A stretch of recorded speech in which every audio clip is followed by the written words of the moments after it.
Bienvenidos a Existiendo, hablando de dignidad humana, este proyecto del Colegio Iberoamericano de Estudios Existenciales y Humanísticos. Me siento muy feliz porque desde el pasado lunes ya iniciamos nuestra primavera. ¿Qué importancia podría tener esto para la vida del ser humano? Mucha, porque el cambio de las estaciones, las versiones que vamos viendo, en este caso en la Ciudad de México, cómo se va poniendo muy verde, las jacarandas, los pájaros, nos hablan de cómo los ciclos se cumplen, de cómo los ciclos necesitan ser vividos. Lo mismo ocurre con cada uno de nosotros como ser humano. Decía el gran Neruda, nosotros los de entonces ya no somos los mismos. Y esto debe ser una frase que tendríamos que tomar mucho más en cuenta. Por eso las parejas, las familias, las personas, vamos cambiando por diferentes razones, vamos incluyendo nuevas cosas, nuevas maneras de vivir, de sentir. Y cuando estos cambios no nos gustan o no favorecen la idea que tengo de otras personas, solemos a veces molestarnos, enojarnos, sentir que el otro ha cambiado y lo que no me doy cuenta es que posiblemente el que ha cambiado soy yo. Por eso, Existiendo busca siempre temas en donde ustedes puedan tener opiniones distintas, pero que estemos pensando, que nos estemos comunicando, que estemos al pendiente de lo que nos ocurre y de lo mucho que pasa en este universo del cual somos una parte vital. Justamente, al haber hablado la semana anterior acerca de estas conductas negativistas o posicionistas desafiantes de muchos chicos y de muchos adolescentes que terminan siendo adultos conflictivos, tocamos el tema del pequeño emperador y es justamente de lo que hablaremos este día. Ustedes me pueden decir, ¿de verdad existe Marco Antonio? Dolorosamente les tengo que decir que sí. Y algo muy grave es que conforme ha ido avanzando la pandemia, hay más casos. ¿Por qué? Porque de repente el que yo dejara a mi hijo en la escuela o en el colegio y me fuera a trabajar a otra parte, o el que él llegara a una determinada hora durante el día, durante la mañana o la tarde, no nos veíamos, no nos encontrábamos, entonces nos da un margen de respiro, ¿no? Sin embargo, a raíz de quedarnos en casa, a raíz de que muchas de las mesas del comedor se convirtieron en aulas virtuales, el que yo tuviese a lo mejor que convivir con niños de diferentes edades, con necesidades distintas, con grados académicos distintos, evidentemente me llevaba a imaginar, a creer que iba a ser, entre comillas, relativamente fácil. Entonces, esta conducta alterada de estos chicos, que se conoce como el síntoma del pequeño emperador, nos habla de un niño que no tiene la capacidad de ser empático con los otros. Son verdaderos tiranos. Y no tienen que llegar a tener 12, 13 o 14 años. Muchos lo empiezan a manifestar desde los 5 o 6. Son niños que si la mamá no les hace caso, arremeten a patadas, tiran las cosas, pueden incluso llegar a clavar un tenedor o algo así en la piel de otras personas. Y hay algunas películas que han presentado trastornos conductuales muy severos. Si ustedes recuerdan, en Mi Pequeño Angelito, creo que se llamaba, con Macaulay, este niño era tremendo, ¿no? Pero después hicieron una en donde el niño ya presentaba trastornos muy serios, perversos, pueden incluso matar un animal, quemar con un cigarro a otra persona o tirar al pollito en agua hirviendo. Y no es la travesura solamente, hay una complacencia en esto que ocurre. Estos niños tienen muy pocos límites, no respetan la autoridad de nadie, son altamente narcisistas, son altamente rígidos. La vida tiene que ser como ellos lo han indicado y si no, se ganaron enemigos. Y en muchos juegos son violentos, son impositivos y terminan siendo más adelante transgresores sociales de mucho cuidado. Al buscar en la literatura, muchos autores han considerado que puede tener una base incluso genética. En los estudios de biotipología durante mucho tiempo se ha tratado de entender si hay un componente genético en el caso de personalidades perversas o de personas con rasgos psicóticos o paranoides muy severos. Hay algunos modelos que hablan de desórdenes a nivel de la recepción de los estímulos, a nivel de la irritación del neocórtex o una irritación cortical que hace que los chicos no tengan como esta posibilidad de ser empáticos.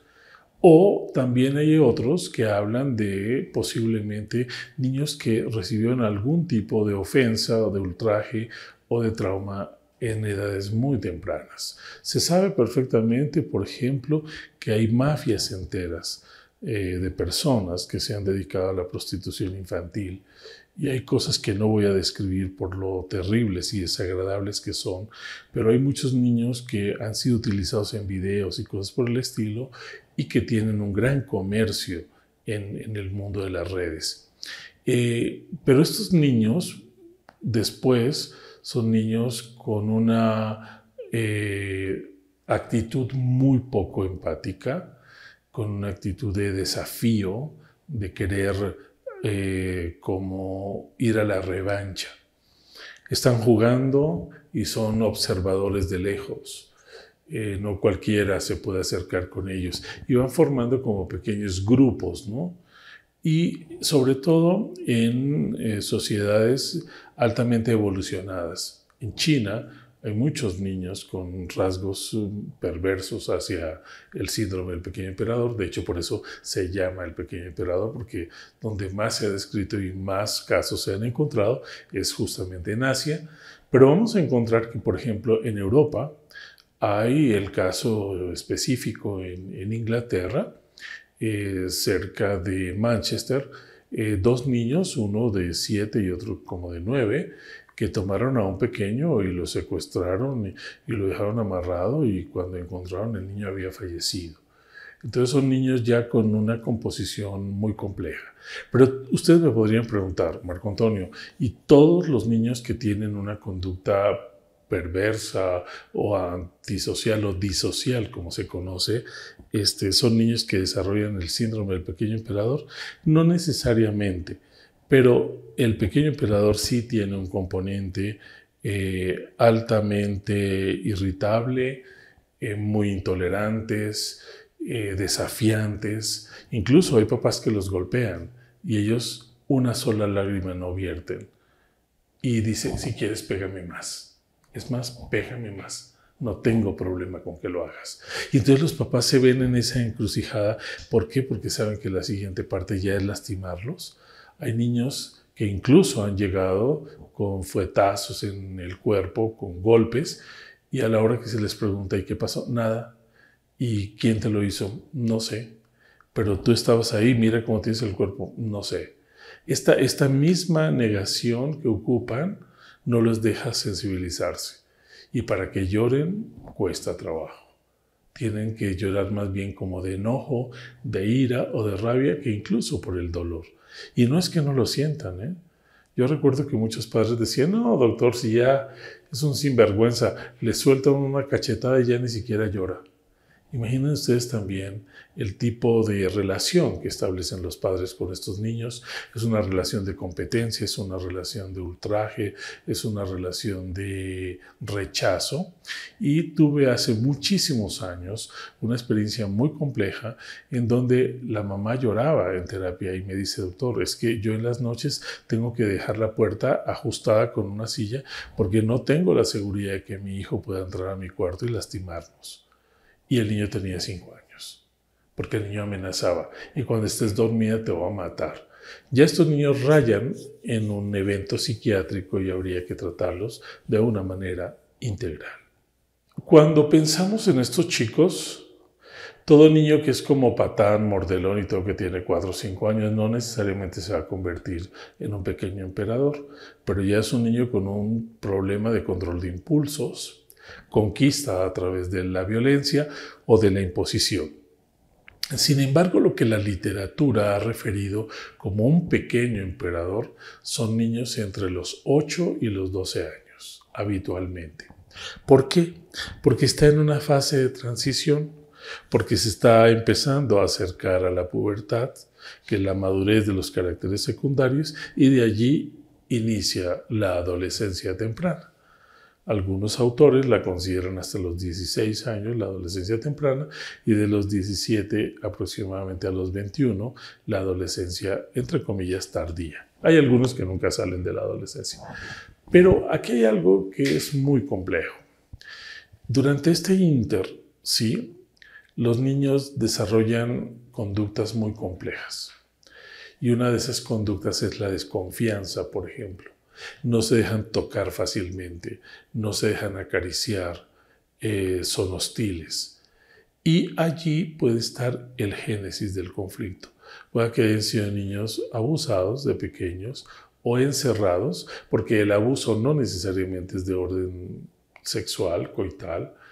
Hay niños que son encerrados, hay niños que son golpeados por padres hostiles. Hay padres violentos que llegan y maltratan. Uno de los ejemplos más clásicos que podemos citar es justamente la vida de Adolfo Hitler.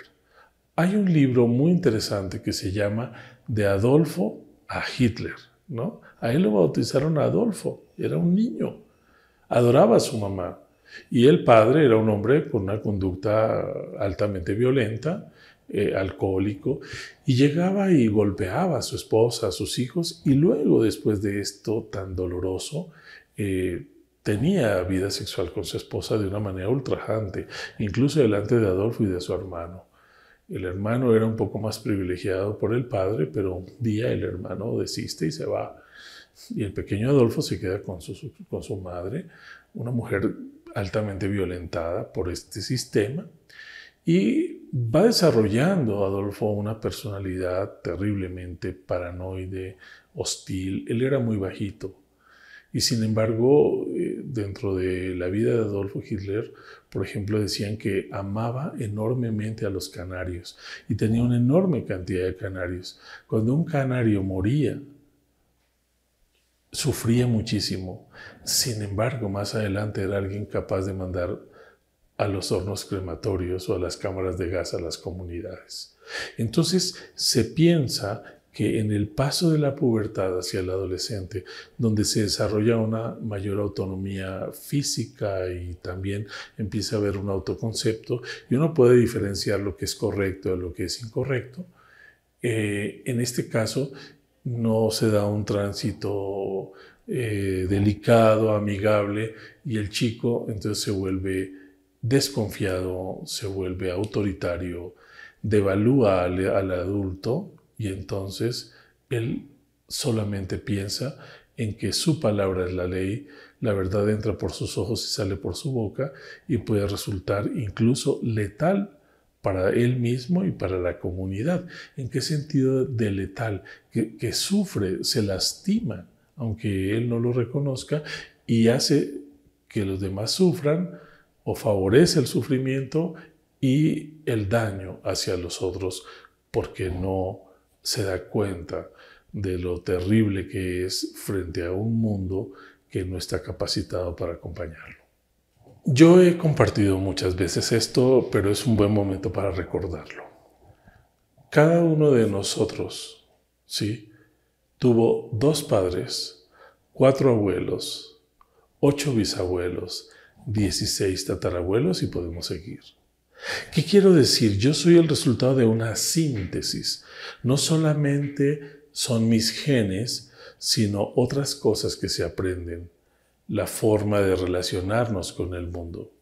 Si en nuestros orígenes habían relaciones de mucho sufrimiento, de mucha angustia, abuelos violentos, padres violentos, pues estos son elementos que van a integrar también la cosmovisión de los sujetos. En muchas ocasiones, cuando nosotros empezamos a crecer, es muy habitual que el autoconcepto, o sea, la construcción que tengo en mí mismo, provenga de lo que los demás dijeron. Y eso es muy complejo. ¿Por qué? Porque la mamá puede decir, ay no, Gabriela, tú desde chiquita conflictiva, eras bebé y llorabas por todo. La llevaban a un parque, lloraba, la llevabas al templo, lloraba, y le pegabas a tu hermano y hacías no sé qué cosa.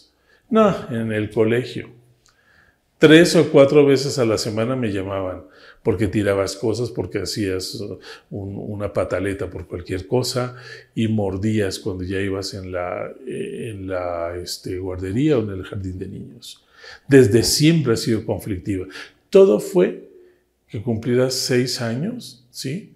Y te volviste, bueno, una cosa horrible de tirar las cosas al piso cuando estás enojada, de romper el plato donde estabas comiendo.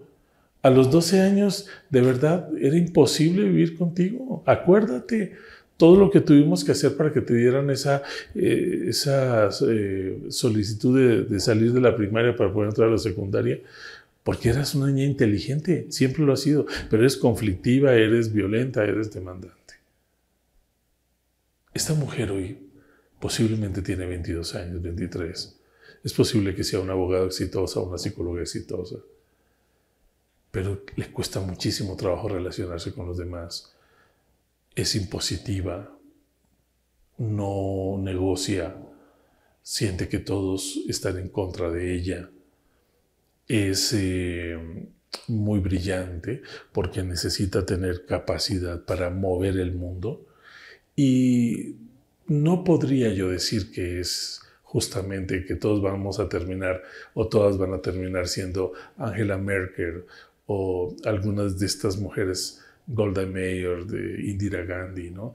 Unas mujeres fuertes, poderosas, decididas, determinantes. La misma Isabel de Inglaterra, ¿no? A la edad que tiene la señora, sigue siendo, esto se hace así y no puede ser de otra manera. Y eso le ha permitido estar en el poder.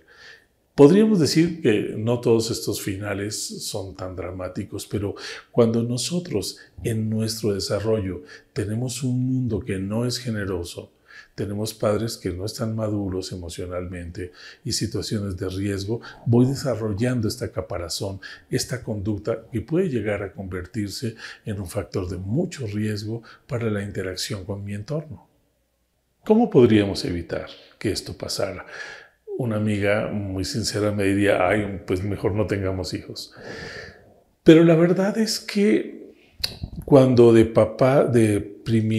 primerizos o que somos muy jóvenes, somos muy complacientes, ¿no? Hay papás que le compran al hijo todos los juguetes que a él le hubiera gustado tener y que nunca tuvo. Entonces les compró una bicicleta, una patineta, un balón, y a lo mejor al chico no le interesa, pero a él le hubiera encantado de niño tener un balón o una camiseta de un equipo o una moto o un triciclo. Y entonces entramos al cuarto de los niños y parece que es una juguetería. Hay infinidad de cosas y estos multiestímulos tampoco le permiten al niño organizar el pensamiento. Por otro lado, muchos seres humanos provienen de una relación no cálida por parte de los padres, por una práctica sexual, la madre pudo haber quedado embarazada, no tenían un proyecto, no tenían una noción de a dónde querían ir y entonces desde que el niño nace es una carga. Hay muchas mujeres, lamentablemente, mujeres jóvenes, mujeres de 21, 22 años, 19, que le dan a su hijo el biberón frío porque nunca empatizan con él, que lo maltratan físicamente porque a los 2 años el niño lloró o no hizo las cosas como ellas esperaban, viene una golpiza. Entonces cuando ese niño tiene 5, 6, 7 años, viene a cobrar todo eso que acumuló. ¿Cómo podríamos entonces evitarlo? Dialogar. Si mi hijo empieza a tener estas conductas tan adversas, necesitamos buscar de un especialista, de una psicoterapeuta, de un psicoterapeuta. Necesitamos entrar todos a terapia como familia, porque en mucho el chico va a mantener estas conductas o las va a ir reafirmando dependiendo del sistema en donde crece. Pareciera una cuestión de película, pero muchas veces las abuelas, y hay muchos chistes ahora en las redes donde dice ponen una chancla y dices, esta era la mejor psicóloga, o un cinturón, ¿no? Mi mamá venía y 3 fuetazos y nos componían en 2 minutos, nada que la psicoterapia y que los derechos humanos y que el golpe, ¿no?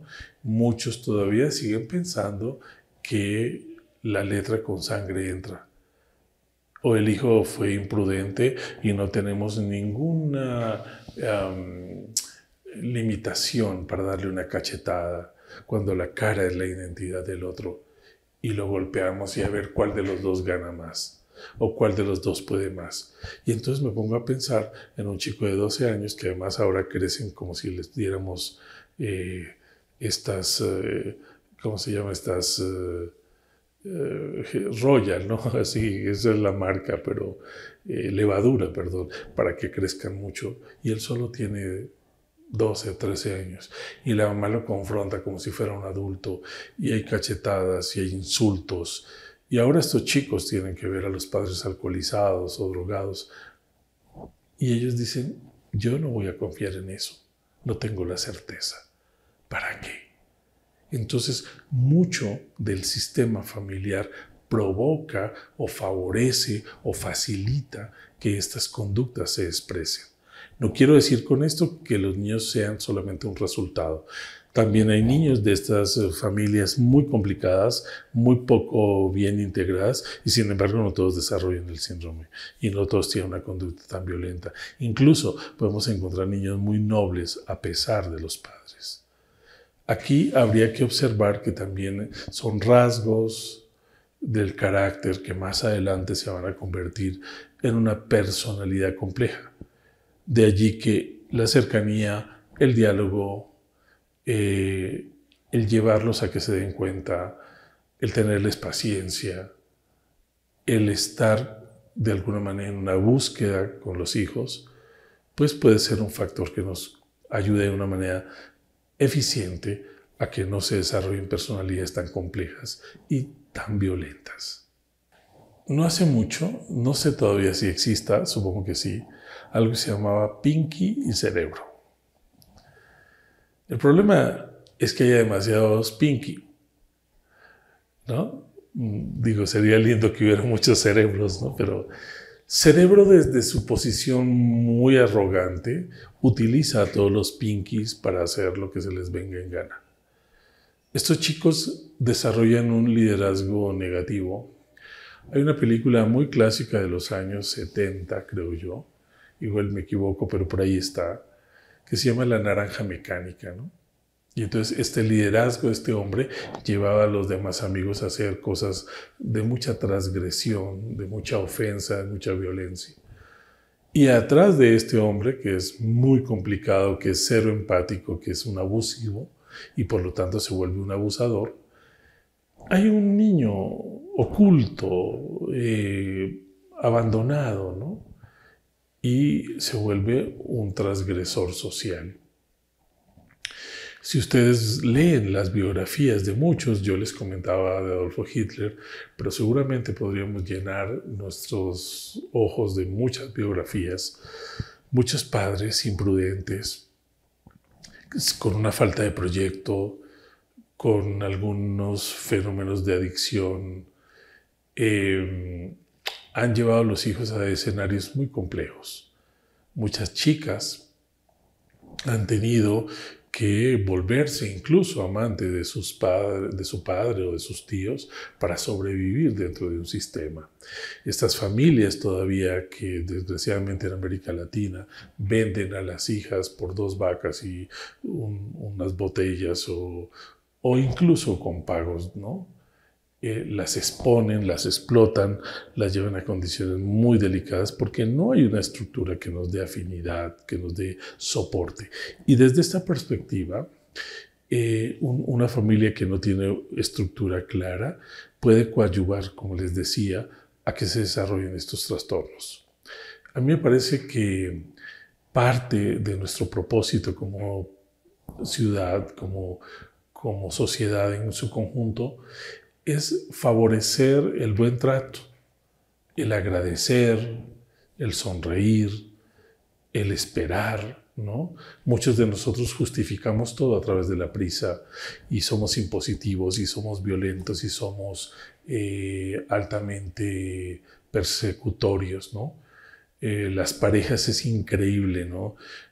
Hay una parte que es, y apúrate, y es que siempre llegamos tarde porque contigo no se puede, y ta, ta, ta.